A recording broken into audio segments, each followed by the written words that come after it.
कृष्ण लाल की जय हो, कृष्ण कन्हैया लाल की जय हो। जय जय श्री राधे राधे, जय जय श्री राधे, जय जय श्री राधे श्याम। भगवान श्री कृष्ण ने गौ माता का पूजन किया। इस तिथि का ही नाम गोपाल अष्टमी हो गया। कृष्ण अभी तक बछड़े चराते रहे, लेकिन आज पहली बार गायों को चराने के लिए जा रहे हैं। और वृंदावन की बड़ी सुंदर धरती है। कार्यकर्ता माताओं से निवेदन है, अब जो आए उनको पीछे बैठाइए, जो बैठे हैं वो ठीक से बैठे हैं।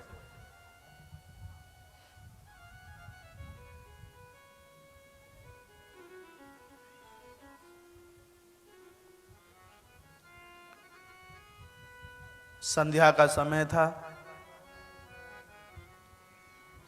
ब्रजवासी गायों को चराते हुए अपने अपने घर के लिए वापस लौट रहे थे। कंस को पता चला कि ब्रजवासी मेरे भय से गोकुल छोड़कर वृंदावन चले गए। तो कंस ने एक राक्षस भेजा, राजन अजगरम चरमा शुष्कम वृंदावनेद भूतम। इस निशाचर का नाम है अघासुर, और अजगर नाम का सर्प बनकर के वृंदावन के रास्ते में गुफा के रूप में बैठ गया। एक जबड़ा नीचे और इसका एक जबड़ा ऊपर। आगे गाय बछड़े और पीछे ग्वाले, और उसके पीछे भगवान श्री कृष्ण जा रहे हैं। गायों ने अजगर के मुंह में प्रवेश किया, बछड़े भी अंदर प्रवेश कर गए। ब्रजवासियों ने बाहर से पहले तो देखा, इनको लगा कि किसी महात्मा की गुफा होगी, तो किसी साधु की गुफा समझ करके और वो अजगर के मुंह में प्रवेश कर गए। और जब वो सांप की जिह्वा के ऊपर पाम रखा, तो एक ब्रजवासी ने दूसरे से पूछा, भैया जे जा रास्ते में गुदगुदो गुदगुदो सो का लगे? तो दूसरे ने जवाब दिया, तो ना पतो जो बाबा जिन की गुफा होयो करे, बा में डल्लफ के ऐसे ही गद्दे बिछोयो करे। एक प्रश्न करता है, दूसरा समाधान करता है। फिर और आगे की तरफ चले तो सांप की वो लंबी लंबी दाढ़ें नजर आई। एक ने दूसरे से पूछा, भैया ये खूटी सी का है? तो दूसरे ने जवाब दिया कि जा गुफा के अंदर 10,000 बाबा जी बैठ के तप कर रहे हैं, और बिन संतन को जे कहवो है कि जो को हमते मिलवे के कार्य आवे, वो अपनो अपनो सामान जिन खूटन पे लटकाए के आवे। अब तो ब्रजवासियों ने अपने अपने दुपट्टे लाए और दाढ़ को खूटी समझ के अपने अपने दुपट्टा लटकाए दे। महाराज थोड़ा सा और अंदर प्रवेश किया तो अजगर सर्प के जहर से सबके प्राण घुटने लगे। एक ने दूसरे से कहा, भैया मुझे ऐसा लगता है कि ये कोई बाबा जी की गुफा नहीं, ये तो कंस की भेजी भई चाल है। दूसरे ने जवाब दिया, तो को काय की चिंता है, हमारे तो 2 हाथन में लड्डू आए। यदि बाबा जी अंदर होंगे तो हमें महात्मन को दर्शन है जागो। यदि ये कंस की भेजी भई को चालू भई, तो जैसे कन्हैया ने पूतना से हमें बचायो, वत्सासुर से हमें बचायो, बकासुर से बचायो, तो जाऊ राक्षस वो हमें बचाए लेगो, हमें काय की चिंता है। ब्रजवासियों का विश्वास देखिए। परमात्मा के चरणों में जब ऐसा विश्वास होता है तो भगवान पूर्ण रूप से कृपा करने के लिए प्रकट हो ही जाते हैं। भक्ति में विश्वास का होना जरूरी है। आपने नरसिंह मेहता जी की कथा सुनी हो, जब ये रामा बेटी के यहां भात भरने के लिए जा रहे हैं, टूटी गाड़ी, बूढ़े बैल, 50 बाबा जी बैठे हैं उसमें, और गाड़ी चली और रास्ते में गाड़ी बिखर गई। आधी रात का समय, और अब ये इंतजार कर रहे हैं कब सवेरा होवे तो गाड़ी बने। भगवान कृष्ण ही महाराज एक वड़ई का वेश बना करके आ गए, गाड़ी को ठीक ठाक से कर दिया और अपना परिचय भी ना बताया, और भगवान चले गए। गाड़ी चली तो 50 वो महात्मा कहने लगे, भैया नरसिंह जेब में तो नहीं है कौड़ी, और तू भात भरने के लिए जा रहा है, क्या तुझे ना कटने का बिल्कुल डर भी नहीं है? कितनी बड़ी बदनामी होगी। भैया ये माइक नहीं बोल रहा बिल्कुल, इसका वॉल्यूम बढ़ाने में कोई तकलीफ होती है क्या है? कोई बात मैं बार बार कहूं अच्छा नहीं लगता। Hello hello hello hello hello, और बढ़ाइए। श्री राधे, जय श्री राधे जय। को कहा उन महात्माओं ने कि जेब में है नहीं अधेला और भात भरने के लिए जा रहे हो, क्या तुम्हें अपनी बेइज्जती का बिल्कुल भय नहीं है, डर नहीं है?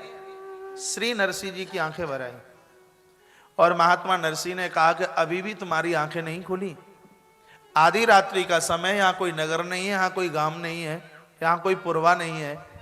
जो आधी रात्रि को मेरी गाड़ी बनाने के लिए आ सकता है, तो क्या वो मेरी बेटी रामा का भात भरने के लिए नहीं आएगा? जिसने गाड़ी बनाई वो भात भरने के लिए भी जरूर चल के आएगा। ये नरसिंह का विश्वास देखिए भगवान के चरणों में। और जब जीवन में ऐसा विश्वास चल करके आता है तो उसके सब काम फतेह होते हैं, पूरे होते हैं। ब्रजवासियों का विश्वास देखें, कहा संत होंगे दर्शन हो जाएगा, और राक्षस हुआ तो जैसे कन्हैया ने पहले बचाया तो अब के भी बचा लेगा। अघासुर निशाचर के उस जहर के प्रभाव से सब के सब ब्रजवासी मृत्यु को प्राप्त हो गए, सबकी मौत हो गई। भगवान श्री कृष्ण दूर खड़े हैं। अघासुर विचार कर रहा है कि जिसके लिए मैं आया था और वो दूर खड़ा है, और जब तक ये ना आए तब तक मैं अपना मुंह कैसे बंद करूं।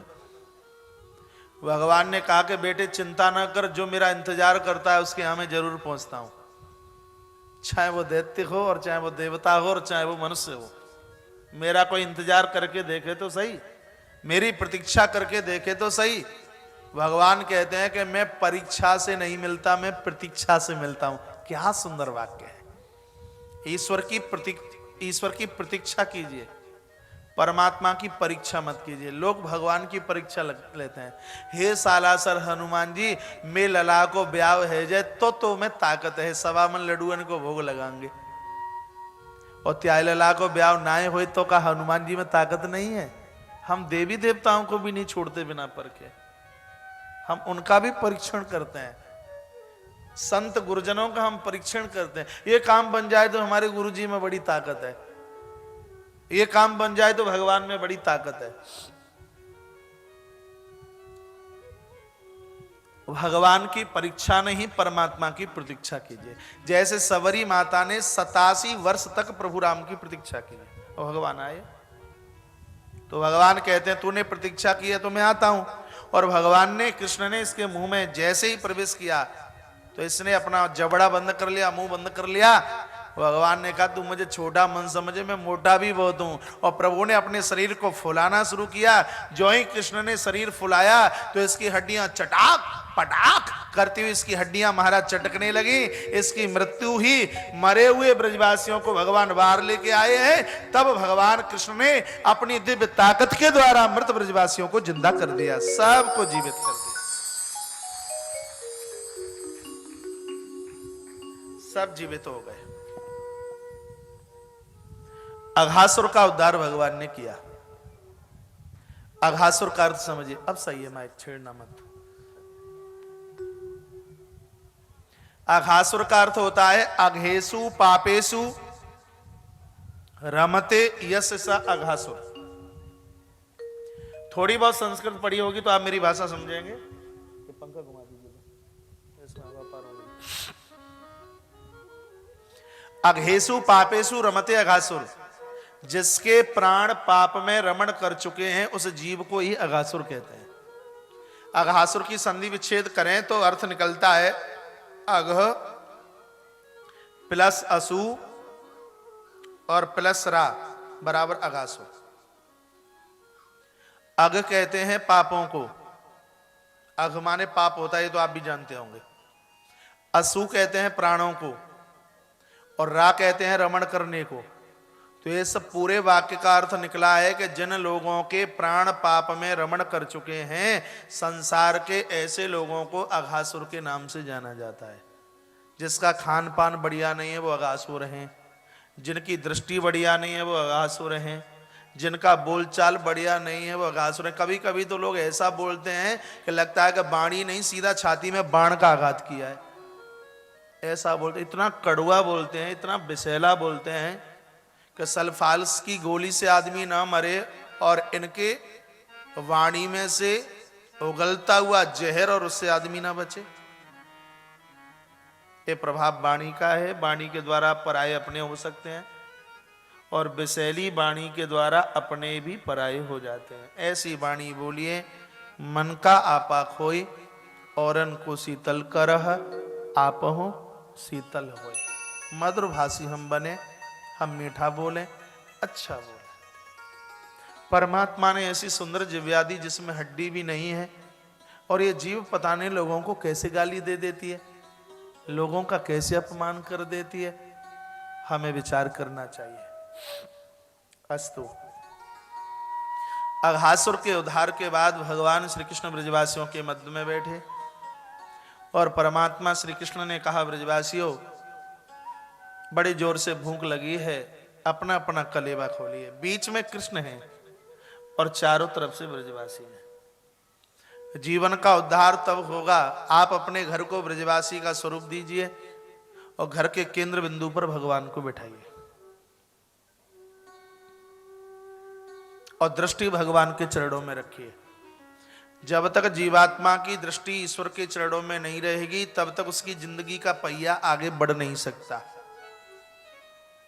नहीं आई होगी बात समझ में? साइकिल का पहिया आपने देखा है, साइकिल चलाई है आपने, छोटे रहे होंगे तब चलाई होगी। साइकिल के पहिए को रिम बोलते हैं। उसमें दो तीन चीज होती हैं, एक तो बाहर की पर्दी होती है। ये साइकिल वाली बात सबको समझ में चल आ जाएगी, इसलिए कार वाली बात नहीं बोल रहा। साइकिल का पहिया, तीन चीजें इसमें, एक तो बाहर की पर्दी है। ये भागवत में नहीं लिखा, एग्जाम्पल मेरा है, अच्छा लगे देख लेना, नहीं कोई जबरदस्ती नहीं। दूसरी जगह अगली कथा पंजाब में वहां सुना दूंगा। बाहर की पर्दी होती है एक, और पतली पतली ताने होती हैं। समझ रहे हैं मेरी भाषा? एक बीच में हब होता है जिसमें एक्सल डाला जाता है। थोड़ा ये विचार करें कि जब तक उन पतली पतली तानों का कांटेक्ट, उनका संबंध उस एक्सल डालने वाले हब से नहीं होगा, तब तक साइकिल का पहिया आगे चल नहीं सकता। पतली पतली तान और उसका संबंध जब हब से होता है, तब पहिया आगे चलता है। साइकिल का बाहर का पहिया, वो बाहर की पर्दी है संसार। जो पतली पतली ताने हैं वो हैं हम और आप। जो बीच में हब है जिसमें एक्सल डाला जाता है, वो है परमात्मा। जैसे साइकिल की तान का संबंध हब से हुआ, तब साइकिल का पहिया आगे चला, उसी प्रकार से मेरा और आपका संबंध भगवान के चरणों से हो तो मेरी और आपकी जिंदगी का पहिया आगे की तरफ बढ़ सकता है। नहीं तो बिखर जाएगा, टूट जाएगा, गाड़ी एक्सीडेंटल हो जाएगी। संसार का कार्य कीजिए, दृष्टि परमात्मा के चरणों में रखिए। पैसा नहीं लगता प्रभु का नाम लेने में, बिल्कुल भी। बच्चों की भी आप सेवा करें तो कैसे करनी है कि मैं यशोदा नहीं हो सकती लेकिन मेरा बेटा कृष्ण है, मैं कौशल्या नहीं हो सकती लेकिन मेरी बहू सीता है, मैं जानकी नहीं हो सकती लेकिन मेरी सासू तो बिल्कुल एकदम भोली भाली कौशल्या है, मैं राम नहीं हो सकता लेकिन मेरे बाबूजी दशरथ हैं, मैं दशरथ नहीं हो सकता लेकिन मेरा बेटा राम है। हर क्षण हर पल भगवान की याद है, उसमें लगता क्या है? बस एक बार अपने आप को बदलने की आवश्यकता पड़ेगी। और देखिए भाई, मैंने कोई भांग नहीं खाई है सो इतना जोर दे रहा हूं, इसका अनुभव मैंने लिया है, इसका आनंद मैंने लिया है। सुनी सुनाई बातें मैं नहीं बोलता, मैं ज्यादा से ज्यादा व्यासपीठ से वो बातें बोलता हूं जिसका अनुभव मैंने खुद में लिया है। दुनिया इकट्ठी हो और ये कहे कि ईश्वर नहीं है तो हम मानने को बिल्कुल तैयार नहीं है। परमात्मा है और है, परमात्मा है, पहले भी था, आज भी है और भगवान आगे भी रहेगा। उसके बिना कुछ भी संभव नहीं है। ऐसे ब्रजवासियों की सच्ची दृष्टि भगवान श्री कृष्ण के चरणों में टिकी हुई है। तब कृष्ण ने कहा, ब्रजवासियों बड़ी भूख लगी है, कुछ खाने को हो तो दीजिए। ब्रजवासियों ने अपना अपना कलेवा खोला। कलेवा जानते हैं? नाश्ता, आपकी भाषा में ब्रेकफास्ट। पोटला खोला। एक गरीब ब्राह्मण का बेटा बैठा है जिसका नाम है मधुमंगल। बहुत गरीब है, ये कुछ लाया नहीं। तो भगवान कृष्ण बोले हैं, भैया मधुमंगल आज हम तेरे घर को भोजन करेंगे। मधुमंगल ने कहा, हम तो कछु नहीं लाए। कहा, हम भोजन तेरे ही घर को करेंगे। परमात्मा की दृष्टि अमीरों पर कम और गरीबों के ऊपर ज्यादा पड़ती है। सीधी दृष्टि मधुमंगल के ऊपर पड़ी है। मधुमंगल दौड़ता दौड़ता अपने घर की तरफ गया और अपनी माता पूर्णमासी को जाके कहा, मैया आज अपना बहुत बड़ा भाग्य है कि कन्हैया कन्नू ने मुंह खोल के भोजन मांगो है, कछु खावे के ताई हो तो दे दे। पूर्णमासी रो पड़ी और कहा, हे कृष्ण, क्या तुम हमारी परीक्षा लेना चाहते हो? आज 8 दिन हो गए जिह्वा के ऊपर रोटी का एक टुकड़ा नहीं पहुंचा। घर में इतनी गरीबी है, पीने के लिए पानी भी नसीब में नहीं है, और आप आज परीक्षा के दौर से आप भोजन मांगते हो। माता पूर्णमासी रोई, मधुमंगल आंसू पोंछते हैं और श्री मधुमंगल ने कहा, माता अपनो लाला कन्हैया बहुत सेदो है, घर में जो कछु वही सो दे दे बाई वो पाई ले वो।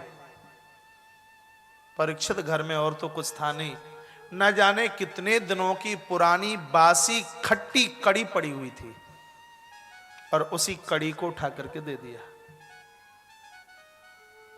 मधुमंगल उस कड़ी को लेकर के जा रहे हैं और रास्ते में विचार किया कि ये कहीं कड़ी खट्टी तो ना है, सुलाला कन्हैया को मोहू कड़वो है जे। तो जैसे ही चाखा उस कड़ी को, महाराज नीम से भी ज्यादा कड़वी कड़ी। सोचा कृष्ण के निमित्त लेके आया हूं, अब ये प्रसाद बन गया है, इसको फेंक भी नहीं सकता। तो प्रसाद समझकर उस पूरी कड़ी को मधुमंगल गुटुक गुटुक करके पी गए। कृष्ण की निगाह पड़ी, ध्यान से सुने। भगवान श्री कृष्ण ने कहा, मधुमंगल भोजन अकेले अकेले कर रहे हो, हमें ना कराओगे? मधुमंगल की आंखें भर आई, कहा, कन्हैया इतनी गरीबी है, 8 दिन हो गए जिह्वा पर रोटी का एक टुकड़ा नहीं पहुंचा, कुछ भी नहीं घर में, बासी खट्टी कड़ी लेके आया, लाला जहर से भी कड़वी खट्टी कड़ी तासों में ने तो को नाए दई, बुरा मत मानियो। कृष्ण कहते हैं, भैया हमने सौगंध खाई, हम भोजन करेंगे तो तेरे ही घर को करेंगे, नहीं तो कबो हम भोजन करेंगे ही ना। मधुमंगल ने कहा, है ही ना तो तू करेगा कहां से? कन्हैया बोलते, अभी मेरे लायक तो भोजन बच्चो है, कहां बच्चो है, मोय तो ना ही दिखे। सुखदेव स्वामी कहते हैं, परीक्षित मधुमंगल के होठों से बासी खट्टी कड़ी टपक रही थी, तो भगवान श्री कृष्ण ने अपनी जिह्वा को निकाला और मधुमंगल के होठों से भगवान उस खट्टी कड़ी को चाटने लगे। विधाता ब्रह्मा ने ब्रह्मलोक से देखा और कहा, छी छी छी, ये ईश्वर है, ये परमात्मा, ये ग्वारिये कभी नहाते भी ना हो, नाक भी ना पहुंचते हो, और इनकी जूठी ये कड़ी चाटे ईश्वर नहीं हो सकता। ब्रह्मा ने कहा कि जब मथुरा के कारागृह में प्रकट हुआ तो स्तुति मैंने ही की थी कि सत्याव्रतम सत्य परम सत्यम सत्यस्योनिम निहितम च सत्य सत्य सत्यामृत सत्य नेत्रम सत्यात्मकाम त्वाम शरणम प्रपन्न। विधाता ब्रह्मा ने सोचा कि वो कोई और ईश्वर होगा, ये ईश्वर नहीं हो सकता। जीवन की सबसे बड़ी कमी यह है, भगवान को भगवान ना समझे, माता पिता को माँ बाप ना समझे, बड़ों को बड़ा ना समझे, गुरुजनों को गुरुजन ना समझे।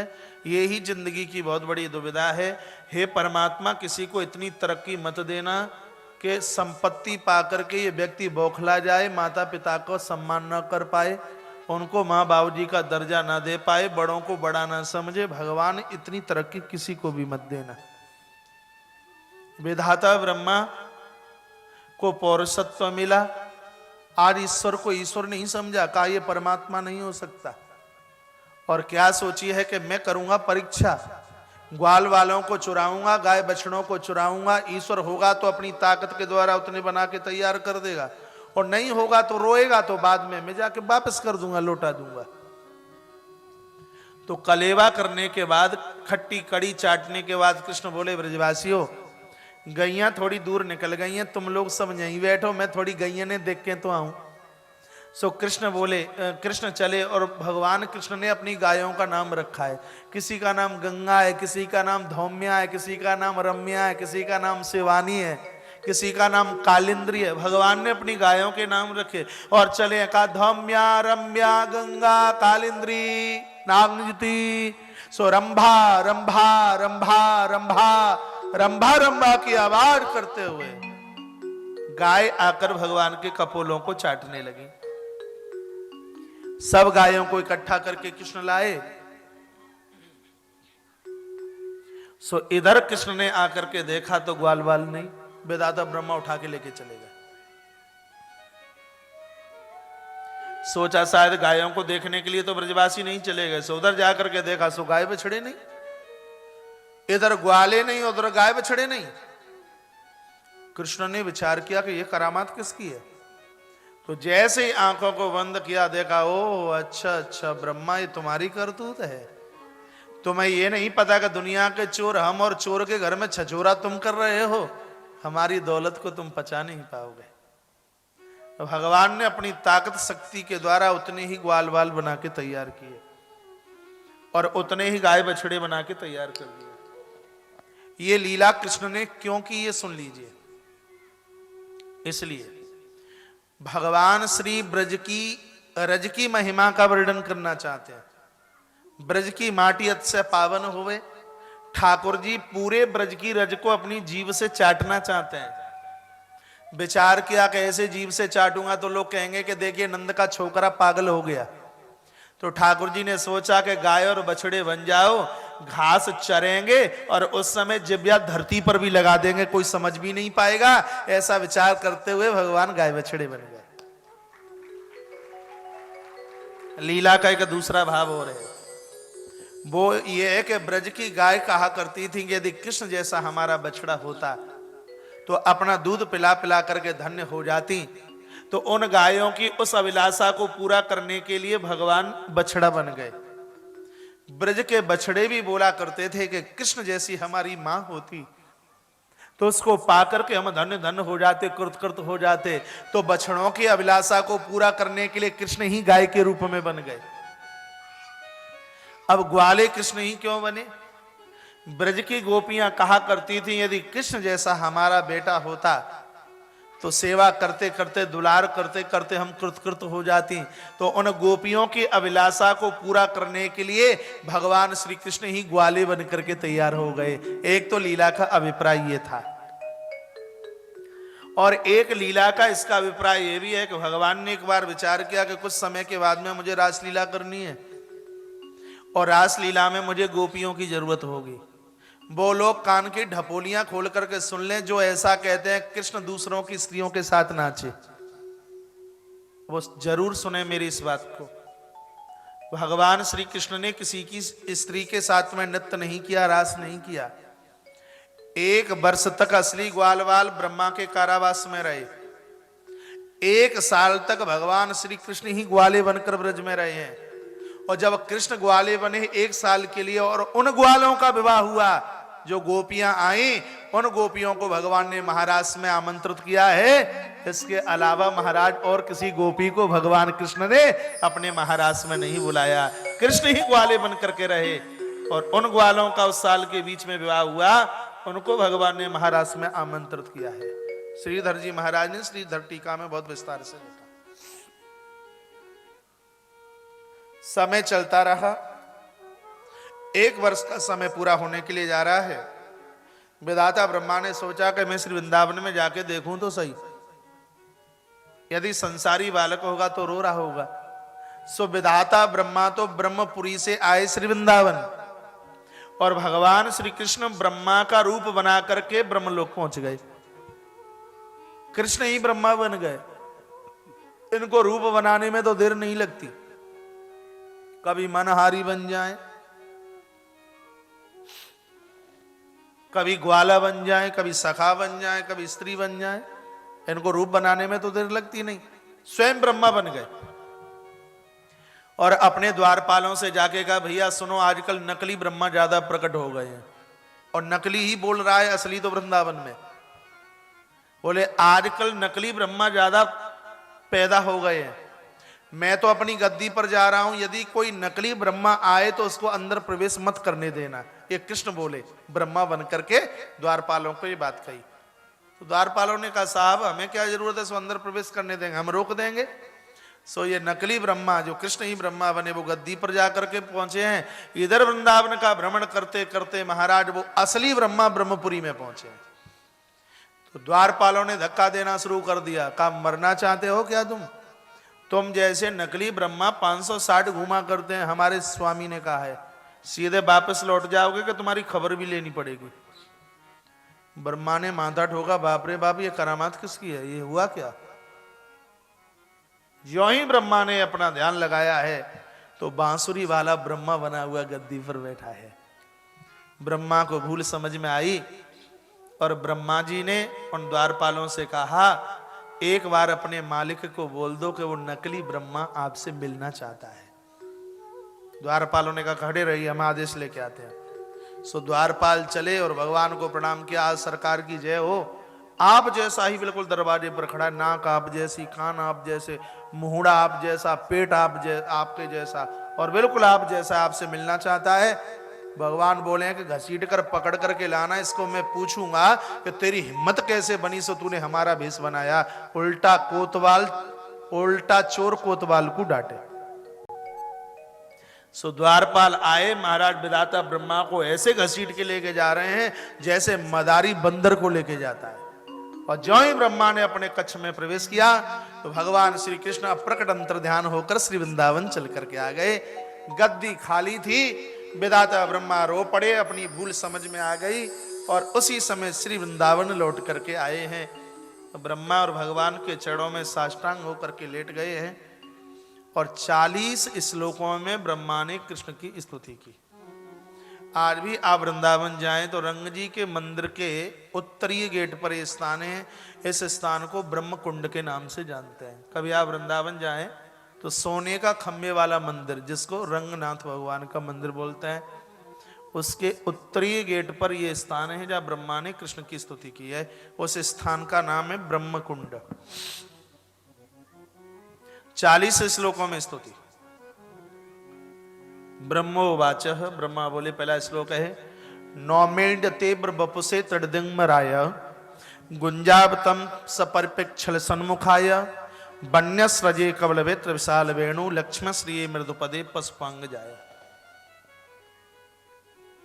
नौमेण्य तेब्र बपुसे, नमस्कार करता हूं किसको? जो वर्षा कालीन में महाराज चमकती हुई दमकती हुई बिजली के समान है, जिसके कंठ में गोमुची की माला है, कमर में फेंट बंधी हुई है, श्रृंगी शोभा प्राप्त कर रही है और छोटी छोटी हथेलियों पर दही भात का कौर लगा हुआ है।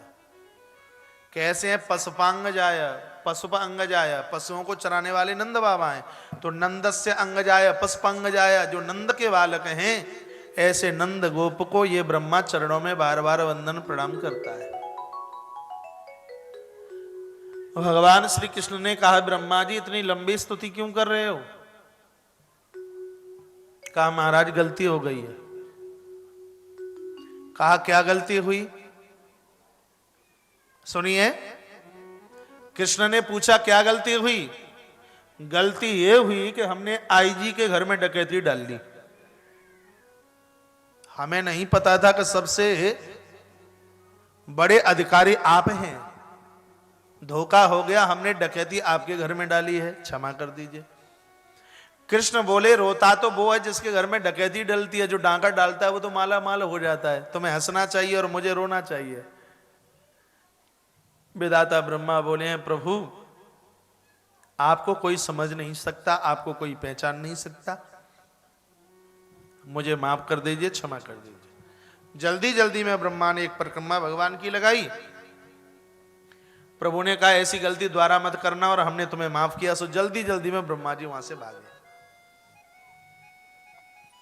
कोई व्यक्ति जेल पहुंच गया हो, थाने पहुंच गया हो, जब उसको रिहा वहां से किया जाए तो फिर वो ज्यादा देर नहीं लगाता, थाने में जल्दी से भागता है, कोई और नौबत ना आ जाए। तो विधाता ब्रह्मा को लगा कि कोई और फाइल ना खुल जाए, अब तो यहां से भागने में ही फायदा है। नहीं तो लिखा है कि देवी देवताओं की कम से कम 3 परिक्रमा लगनी चाहिए, अकेली दुर्गा मैया की 1 और शंकर जी की आदि, और सब देवताओं की कम से कम 3, लेकिन एक ही परिक्रमा लगा करके भागे, क्योंकि भयभीत थे कहीं कोई दूसरी फाइल ना खुल जाए। तो जल्दी जल्दी में महाराज भाग गए वहां से।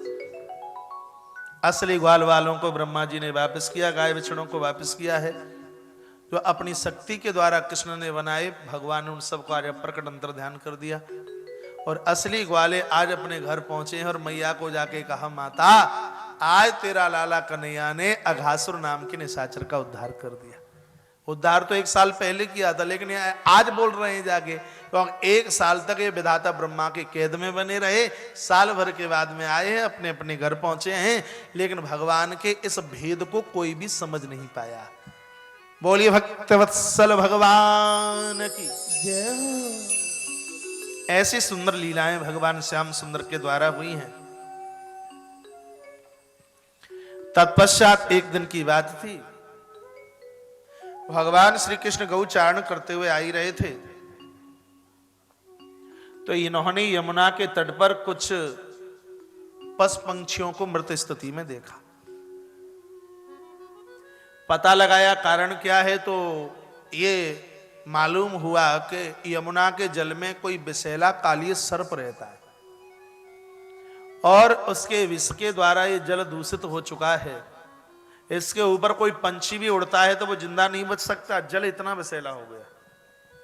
कृष्ण आज घर नहीं गए, संकल्प लिया है कि अब पानी तब ही पिएंगे, पहले यमुना से इस कालीय सर्प को अलग करना ही है।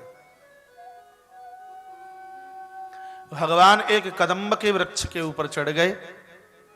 विलप्य दूषिताम कृष्णा कृष्णा कृष्णा हिनो विभो, 3 बार यहां कृष्णा कृष्णा शब्द लिखा है। एक कृष्णा शब्द तो सांवली यमुना के लिए है, दूसरा कृष्णा शब्द भगवान कृष्ण के लिए है, और तीसरा कृष्णा शब्द महाराज काली सर्प के लिए है। सुखदेव भगवान ने 3 बार कृष्णा कृष्णा कृष्णा शब्द कहा। भगवान कदम की डाली के ऊपर पहुंचे और धड़ाम से महाराज छलांग लगा दी। यूं तो कथावाचक प्राय बोला करते हैं कि वो एक खेल हुआ है बल्ला और बॉल का। सो भगवान ने बड़ी जोर से बॉल में बड़ी जोर से महाराज बल्ला मारा, सो गेंद जाकर के दहा में गिरी। ब्रजवासी रोए, लाला कन्हैया हमें वो ही गेंद चाहिए और अब ही चाहिए। कृष्ण ने कहा, भैया मैया ते कहेंगे रेशम की गेंद बनवाए के ले आऊंगो, तुम रो मत। ये सब बातें सब लोग कहते हैं, लेकिन ये भागवत में कथा नहीं है। श्रीमद् भागवत में तो सीधा लिखा है कि मृत पशु पंछियों को देखते हुए भगवान ने बिल्कुल देर नहीं की, सीधे वृक्ष के ऊपर चढ़े हैं और यमुना मैया में डुबकी लगा दी। सर्प सो रहा था, नाग पत्नियां जाग रही थी। नाग पत्नियों ने कृष्ण को परिचय पूछा, कौन हो? भगवान ने अपनी पहचान अपना परिचय बताया।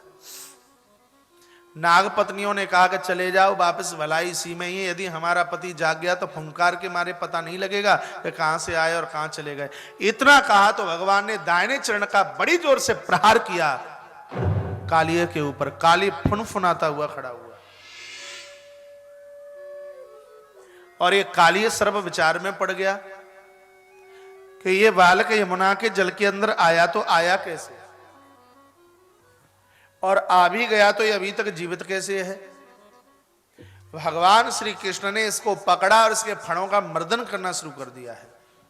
एक एक फण को दबोचना शुरू किया इसने, और भगवान ने कहा, दुष्ट पापी अपराधी, पूरे जल को विषाक्त कर दिया, ऐंठ और अकड़ और दिखाता है। तब इस काली सर्प को लगा कि मैं जिंदा बच नहीं सकता। तब प्रार्थना करने के लिए सामने प्रकट हुआ और कहा, अनुग्रहीस भगवान प्राणस त्याज्यति पन्नगः, भगवान आप मारते क्यों? प्रभु ने कहा, तू दुष्ट है, अपराधी है, पापी है, तूने यमुना के जल को विषाक्त किया। कालिए ने कहा, गलती मेरी नहीं है, इसमें पूरी गलती तुम्हारी है। कालिए ने कहा, दुनिया किसने बनाई? कृष्ण ने कहा मैंने। मनुष्यों को किसने बनाया? कृष्ण ने कहा मैंने। पशु पंछियों को किसने बनाया? भगवान बोले मैंने। तो ये बताइए फिर सर्पों को किसने बनाया? भगवान कृष्ण ने कहा कि मैंने। तो काली सर्प ने कहा कि ये बताइए कि सर्पों के अंदर ये जहर की थैली किसने दी? कृष्ण ने कहा वो भी मैंने ही दी। तो काली सर्प कहता है कि जिस समय जहर की थैली दी थी उसी समय समझ लेते कि गड़बड़ करेगा, सब कुछ आप ही करते हैं। भवानी कारणम तत्र सर्वज्ञो जगदीश्वर, पूरी सृष्टि के कारण आप हैं, तो फिर आप मुझे मारते क्यों हो? सर्वज्ञ सर्वात्मा तो आप हैं। भगवान मुस्कुराए और भगवान ठाकुर जी ने कहा कि देख कालिया, मैं तुझे आया तो था मारने के लिए, लेकिन संसार का कारण तू मुझे समझता है तो मैं तुझे मारूंगा नहीं। अब इतना कहूंगा कि इस स्थान को छोड़ करके तू रमणक द्वीप चला जा। कालिय कहता है वहां मैं नहीं जाऊंगा, वहां मुझे गरुण मार डालेंगे। कृष्ण कहते हैं तेरे माथे पर अब मेरा चिन्ह है, वो तुझे मारेंगे नहीं, तुझे कंठ से लगाएंगे। काली है जीव, गरुण है काल। ये काल सबको मारने के लिए तैयार है, लेकिन ध्यान रखना जिसके माथे पर भगवान के चरण चिन्ह है। ठाकुर जी के चरण चिन्ह क्या है? भगवान का नाम। ठाकुर जी के चरण चिन्ह क्या है? भगवान का तिलक। बड़ा अच्छा लगता है, बहुत ज्यादा बड़ा ना लगा पाए तो छोटा सा लगा लीजिए, लेकिन नित्य लगाइए, गलत विचार नहीं आएंगे। भ्रकुटी के मध्य में हल्का सा आप चंदन तिलक लगाइए। पूजा निष्फल होती है जिनके माथे पर टीका नहीं होता, रोली चंदन नहीं होता। भैया दूज को जब बहन रोली का टीका करती है, ऊपर चावल लगा देती है, कितना बढ़िया लगता है, कितना प्यारा लगता है। कभी आपने कराया है टीका? भगनियों ने किया हो, बहुत अच्छा लगता है, बहुत बढ़िया लगता है। माथे की सुंदरता उस रोली और कुमकुम से है, उस चंदन से है। चंदन के महात्म्य का वर्णन किया है। चंदनम महत पुण्यम सर्व पाप प्रणाशनम आपदाम अपहर्तारम लक्ष्मी तिष्ठति सर्वदा। जहाँ देवी देवताओं को चंदन लगाया जाता है, लोग अपने माथे के ऊपर चंदन रोली लगाते हैं, महाराज माता भगवती लक्ष्मी उन लोगों का घर कभी भी नहीं छोड़ती। उनके घर में शांति होती है, उनके घर में समृद्धि होती है। ये विशेषता है, ये ठाकुर जी के चरण चिन्ह है। मृत्यु भी उनका आदर करती है, मान सम्मान करती है, प्रणाम करती है। जो जिंदगी पर्यंत ठाकुर जी के चरण चिन्हों को अपने मस्तिष्क के ऊपर धारण करते हैं। कालिय का मर्दन भगवान ने किया और बांसुरी बजाते हुए, फण पर नाचते हुए भगवान ऊपर चल करके आए हैं। और जब भगवान श्री कृष्ण ने यमुना में डुबकी लगाई है तो ब्रजवासी दौड़ते दौड़ते माता के पास में दौड़ करके गए। मैया चेतन होकर के आंगन में गिर गई थी। नंद बाबा को पूछा, लाला कन्हैया कहाँ है? कहा मोई का पतो है। इस लीला में कृष्ण बलराम जी को लेके नहीं गए। श्रीमद् भागवत में लिखा है कि श्री बलराम जी को इस लीला में लेके नहीं कृष्ण गए, क्योंकि भगवान कृष्ण को पता था कि आज मैं कालिय का मर्दन करने के लिए जाऊंगा। और ये बलराम भी पहले जन्म के शेष हैं, सर्प हैं, और ये भी सांप है। और यदि जाति वाले का पक्ष लेना शुरू कर दिया और दोनों सांप मिलकर के एक हो गए तो मेरी पराजय हो जाएगी।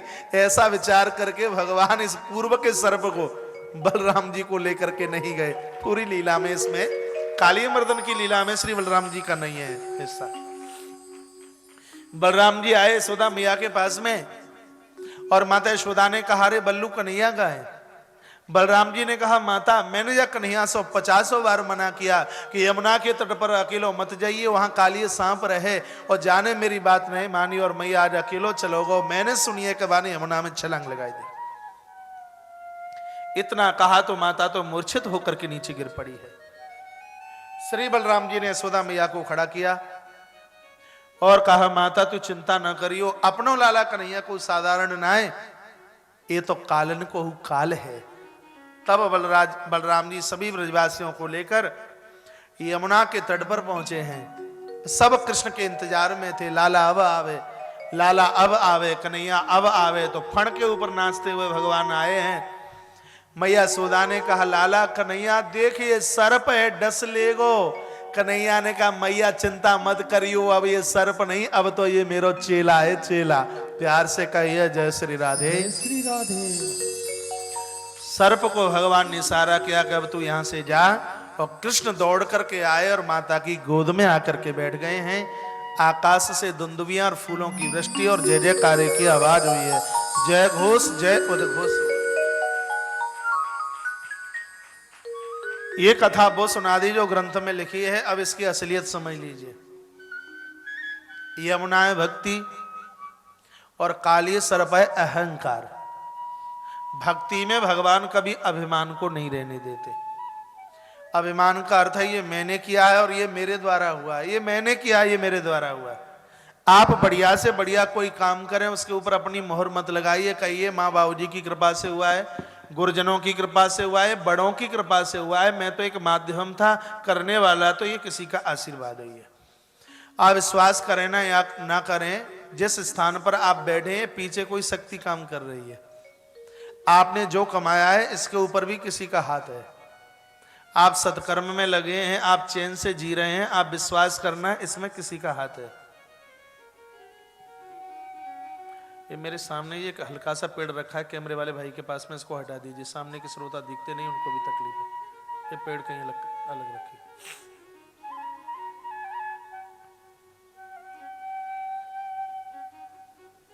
बोली बांके बिहारी लाल की जय हो। अब ठीक है? बोले कृष्ण कन्हैया लाल की जय हो। जय जय। श्री राधे। अकेली कथा नहीं कह रहा, बहुत जगह ध्यान है। सुनिए ध्यान से। हमारे और आपके जीवन में जो हो रहा है वो किसी की कृपा से हो रहा है। मेरा आपकी कृपा से सब काम हो रहा है, करता है मेरा कन्हैया, बस मेरा नाम हो रहा है। एक बार स्वामी विवेकानंद जी महाराज शिकागो की यात्रा में गए और ये इनकी प्रथम यात्रा थी। बहुत अच्छी बात सुना रहा हूं। उद्धव गोपी संवाद के ऊपर इनका प्रवचन हुआ। मीडिया के लोग, पत्रकार बंधु सब बैठे हुए थे। स्वामी जी की तस्वीर खींची गई तो क्या देखा कि उस फोटो में तस्वीर एक नहीं, तस्वीर तो एक खींची गई लेकिन उसमें दो बाबाजियों की, दो संतों की फोटो थी। स्वामी विवेकानंद जी महाराज के पीछे एक संत और है जो सिर के ऊपर ऐसे हाथ किए हुए हैं। पत्रकार बंधु अचंभित हो गए कि हमने तो उस मंच पर बैठे हुए हिंदुस्तान के एक सन्यासी को देखा, लेकिन ये दूसरा महात्मा कौन है जो सिर के ऊपर पीछे से ऐसे हाथ किए है? तो फोटो लेकर स्वामी विवेकानंद जी महाराज के पास पहुंचे पत्रकार बंधु, और मीडिया के उन लोगों ने कहा, स्वामी जी क्या आप इन सन्यासी को जानते हो क्या? फोटो देखते ही स्वामी विवेकानंद जी महाराज रो पड़े। क्यों रो पड़े? इसलिए रो पड़े क्योंकि वो फोटो किसी और की नहीं थी, इनके गुरुजी पूज्य स्वामी श्री रामकृष्ण परमहंस जी महाराज का हाथ सिर के ऊपर ऐसे था। स्वामी विवेकानंद जी महाराज ने रो रो के कहा, गुरुदेव मैं तो ये सोच रहा था कि मैं अपने बलबूते पर 7 समुद्र लांघ करके आया हूं, लेकिन मुझे तो आज पता लगा है कि परदेश की धरती पर पहुंचाने में भी हाथ आपका है। गुरुजी एक कृपा आपकी है।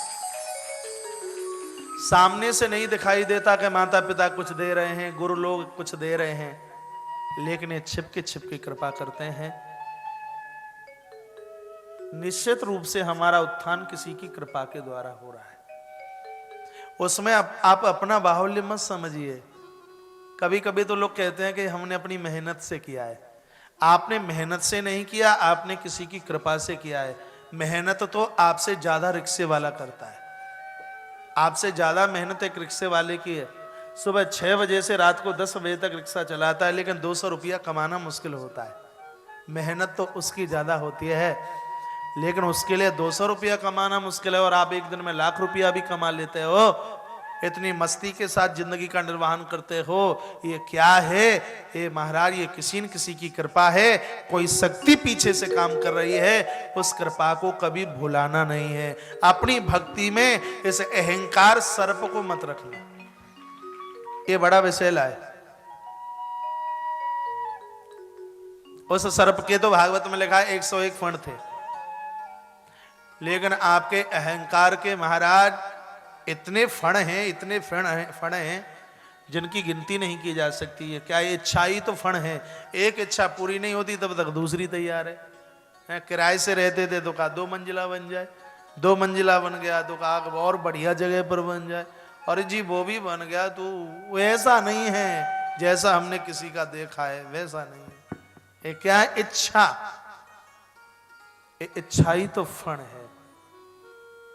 उस सर्प के पास तो एक ऐसा जहर है जो एक बार डसने पर एक बार मारता है, लेकिन इच्छाओं के फण में एक ऐसा वासना का जहर है जो व्यक्ति को बार बार दंशित करता है, व्यक्ति को बार बार मारता है। भगवान की दिव्य कृपा के द्वारा आज कालिया का मर्दन हुआ है, तो भगवान श्री कृष्ण ने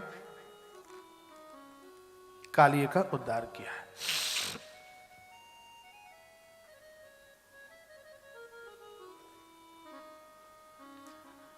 बोले बाल कृष्ण लाल की जय हो। बांके बिहारी लाल की जय हो। जय जय श्री श्री राधे। जय जय श्री राधे। जय जय श्री राधे राधे श्याम। आइए एक क्षण के लिए भगवत नाम उच्चारण। ब्रज के नंदलाला हमारा बहुत फेवरेट भजन है। 10 साल पहले इंदौर परदेसीपुरा में मैं कथा करने के लिए आया और मुझे लगता है उसके बाद में मुझे आज इस भजन का ध्यान 10 साल के बाद ही आ रहा है। एक बार गुनगुना लें, बड़ा सुंदर है, बड़ा प्यारा है। पूरा स्वर, पूरी तालियां। जय हो।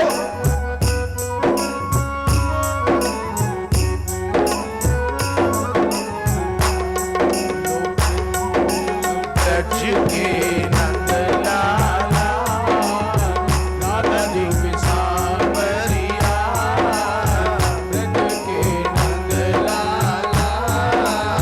हेलो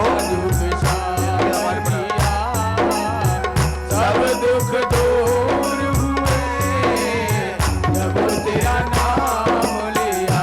ओ ब्रज के नंदलाला राधा जी के सांवरिया, सब दुख दूर हुए जब तेरा नाम लिया।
बसे मन में बनवारी,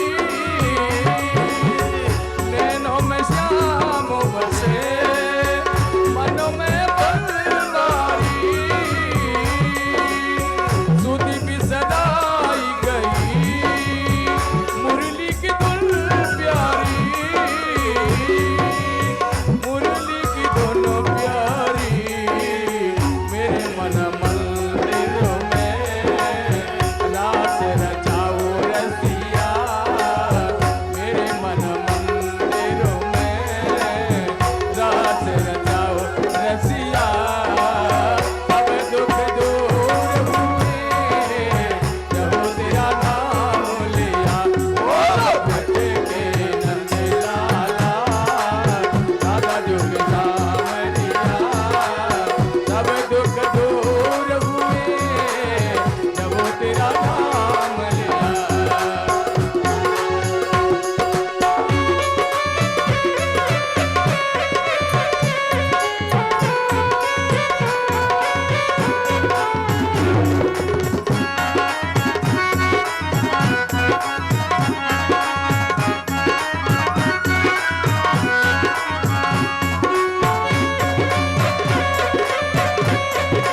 हरि बोल।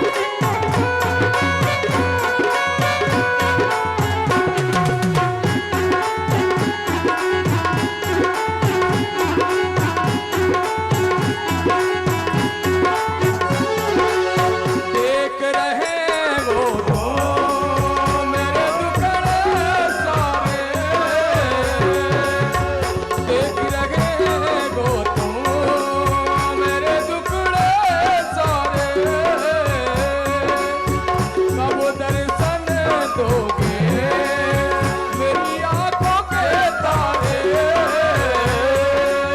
मेरी आंखों के तारे, कर में बांसुरिया, कान में कांवरिया, अधर में मुरली है, कान में कांवरिया, सब दुख दूर हुए जब तेरा नाम लिया, बोलो नंद के नंद लाला, दादा जुग सावरिया, सब दुख दूर हुए जब तेरा नाम लिया, बोलो नंद के नंद लाला, दादा जुग सावरिया, सब दुख दूर हुए जब तेरा नाम लिया, बोलो नंद के नंद लाला, दादा जुग सावरिया, दूर हुए जब तेरा नाम लिया,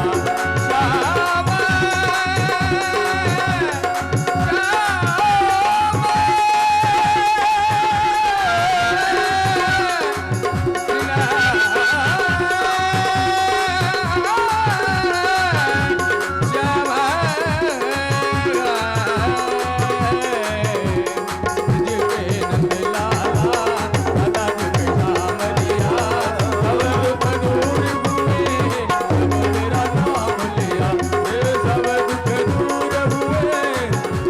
तेरा नाम लिया।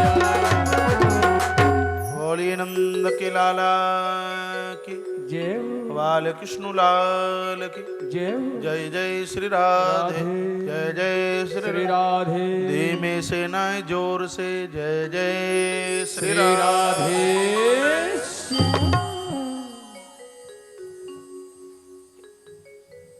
कालिया के ऊपर भगवान ने बहुत बड़ी कृपा का वर्षण किया। तत्पश्चात श्रीमद् भागवत में वेणु गीत का वर्णन किया। बड़ा सुंदर प्रसंग है, एकाग्र भाव से होकर के सुने। कुछ तो श्रोता इतने बढ़िया हैं, टक टकी लगाकर कथा सुनता है। एक एक श्रोता के ऊपर निगाह। कुछ तो ऐसे हैं जिनके प्राप्तांक पूर्णांक को फेल करता है। 100 में से इनको 200 नंबर दे दिए जाएं तो भी कम है, इतने बढ़िया ढंग से सुनता है। कुछ ऐसे भी हैं 100 में से 0 दे दिया जाए तो 0 भी ज्यादा है उनके लिए।